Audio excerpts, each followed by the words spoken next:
परसों के दिन कथा में कहा था कि मछली पानी की शरणागति में रहती है तो वो बची रहती है।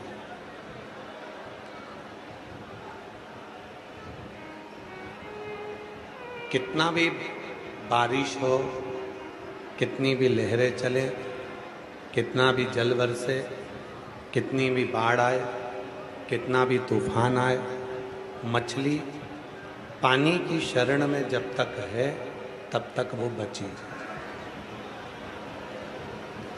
और मछली जब पानी की शरण से दूर हो जाती है तो फिर वो मछली बच नहीं पाती। मछली कितनी भी बाढ़ आ जाए, कितना भी पानी गिर जाए, कितना भी तूफान आए, अगर वो पानी की शरण में है तो फिर वो बची, फिर वो बची। पर यदि वही मछली जब पानी की शरण को छोड़ देती है, वही मछली जब पानी की शरण से दूर हो जाती है तो फिर वो मर जाती है। शिव कथा कहती है, भगवान शंकर का संवाद कहता है, शिव पुराण कहती है, जैसे मछली ने पानी की शरणागति को रख रखा है तो वो बची हुई है, उसी तरह मानव का मनुष्य देह जब तक शिव की शरणागति में रहता है तब तक वो बचा रहता है, तब तक वो बचा।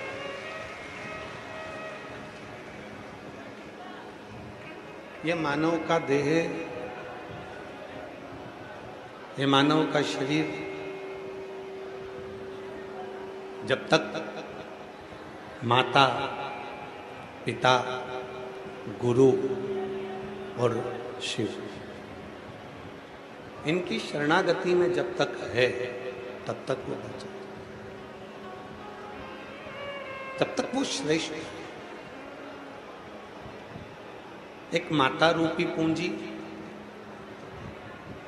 एक पिता रूपी पूंजी, आवाज बढ़ाओ, ग्राउंडों की आवाज बढ़ाओ।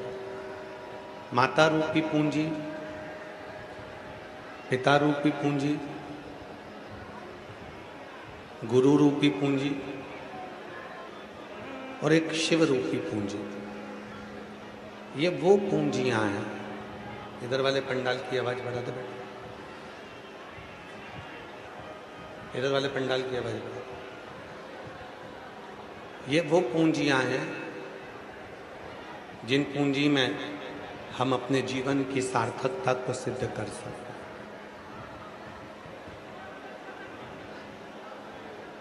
आप किसकी शरण में हैं? आप किसकी शरण में बैठे हैं? आप किसकी शरण में गए हैं? यह आप पर निर्भर करता है। कितना सुंदर कहा है देवाधिदेव महादेव माता पार्वती जी से नंदनवन काशी में एक संवाद कहते हैं। महादेव माता पार्वती जी से नंदनवन काशी में कहते हैं, पार्वती, जैसे वृक्ष की छांव में एक सुकून मिलता है, वृक्ष की छांव में एक शांति मिलती है, वृक्ष की छांव में एक सुख मिलता है, उसी तरह माता, पिता, गुरु और शिव वो वृक्ष हैं जिनके चरणों में आते से ही व्यक्ति को सुकून मिलना प्रारंभ हो जाता है, शांति मिलना प्रारंभ हो जाता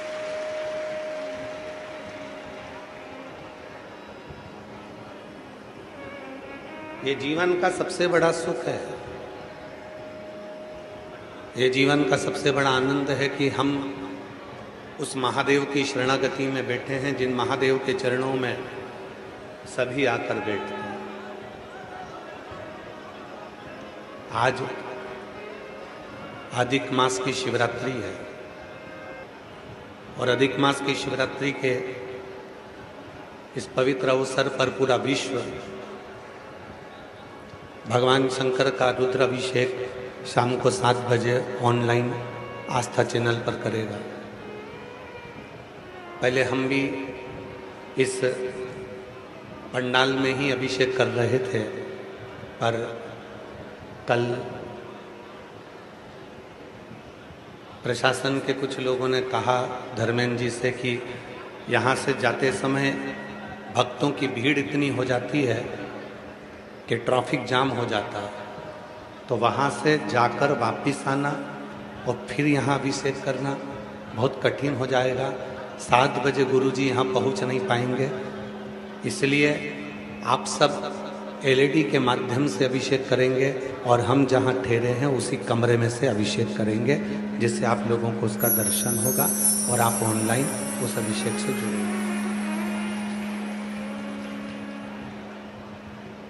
इसलिए 7 बजे जो एलईडी वाले हैं वो एलईडी चालू कर देंगे यहाँ की 6:45 बजे, और 7 बजे जब अभिषेक चालू होगा तो एलईडी पर जो पंडाल में बैठे हैं वो अभिषेक करेंगे।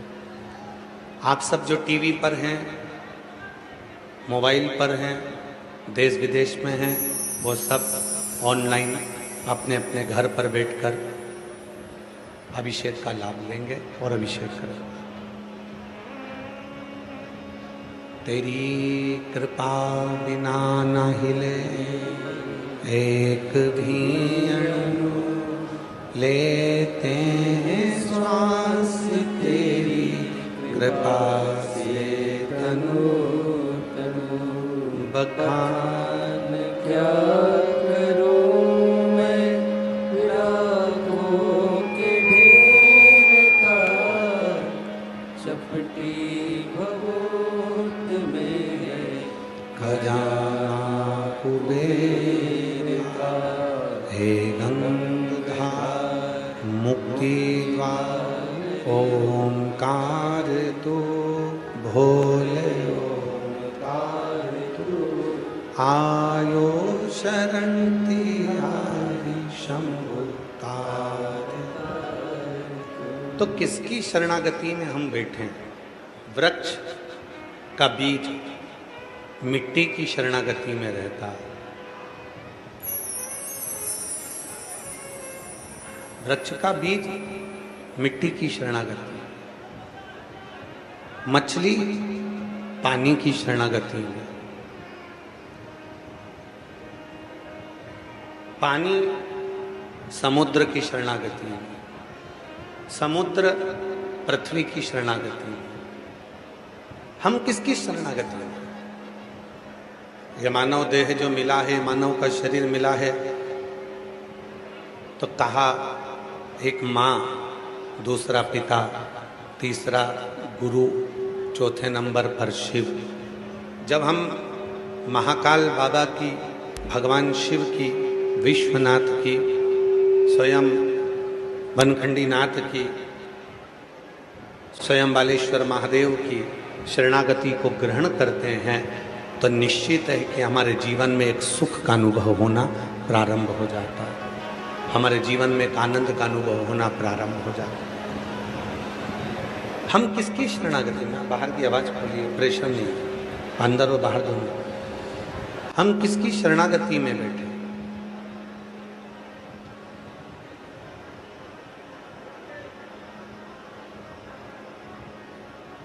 हम किसके पास जाकर बैठे हैं ये निश्चित है। एक मक्खी सब्जी पर जाकर बैठती है तो उसकी कोई कीमत नहीं रहती।